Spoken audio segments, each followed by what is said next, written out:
ప్రస్తుతం మనకు నెట్ఫ్లిక్స్లో అందుబాటులో ఉన్న Hollywood movie she walk in darkness. ఈ మూవీ రన్ టైం వచ్చేసి 2 అవర్స్ లోపే ఉంటుంది. ఈ మూవీ అయితే స్పెయిన్ దేశానికి చెందినది. అదేవిధంగా ఈ మూవీలో ఉన్న స్టోరీ కూడా స్పెయిన్ దేశంలో ఒక అమ్మాయి లైఫ్లో జరిగిన కొన్ని రియల్ సంఘటనలు ఆధారంగా చేసుకొని ఈ మూవీని అయితే తీయడం జరిగింది.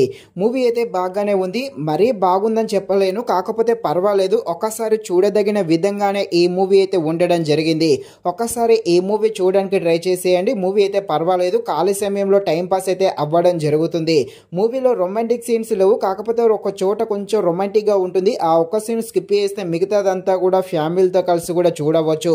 మరీ అంతలా రొమాంటిక్ ఏమి ఉండదు, జస్ట్ అలా వచ్చి వెళ్ళిపోతుంది, కొద్దిసేపు అలా ఉంటుంది అంతే.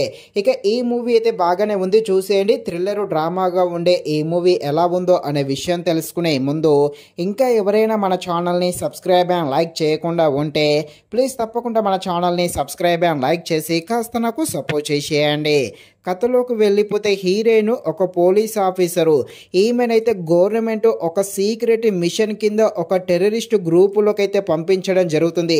ఇక టెర్రరిస్ట్ గ్రూపులో జాయిన్ అయిన హీరోయిన్ సీక్రెట్గా ఎలాంటి ఆపరేషన్ చేపడుతుంది, ఈ గ్రూప్లోకి వెళ్ళాక హీరోయిన్ ఎలాంటి ప్రమాదంలో పడుతుంది అని తెలియాలంటే మీరు తప్పకుండా ఈ మూవీని అయితే నెట్ఫ్లిక్స్లో చూడాల్సిందే. మూవీ అయితే పర్వాలేదు, ఒకసారి ఫ్రీ టైంలో చూడడానికి అయితే ట్రై చేసేయండి. ఇక ఈ మూవీ ఫస్ట్ హాఫ్ అయితే బాగానే ఉంటుంది, ఈ సెకండ్ హాఫ్ కాస్త స్లోగా వెళ్తుంది, మళ్ళీ క్లైమాక్స్ అయితే బాగానే ఉంటుంది. ఇక ఇక్కడ మెయిన్గా మన హీరోయిన్ క్యారెక్టర్ అయితే హైలైట్ అని చెప్పవచ్చు. తనకు సంబంధించిన ప్రతి ఒక్క సీన్ కూడా హైలైట్గానే ఉంటుంది. ముఖ్యంగా ఆ టెర్రరిస్ట్ గ్రూప్లో జాయిన్ అప్పటి నుండి ఈ మూవీ అయితే చాలా ఇంట్రెస్టింగ్గా సాగుతుంది. క్లైమాక్స్ అయితే చాలా బాగుంది. ఫైనల్గా పర్వాలేదు, యావరేజ్గా ఉంటుంది. ఒకసారి ఈ మూవీని అయితే చూడడానికి ట్రై చేసేయండి. ఇది ఫ్రెండ్స్, మరిన్ని ఇలాంటి వీడియోస్ కోసం అయితే మన ఛానల్ని తప్పకుండా లైక్ అండ్ సబ్స్క్రైబ్ చేయండి. Thank you watching this video. జై హింద్.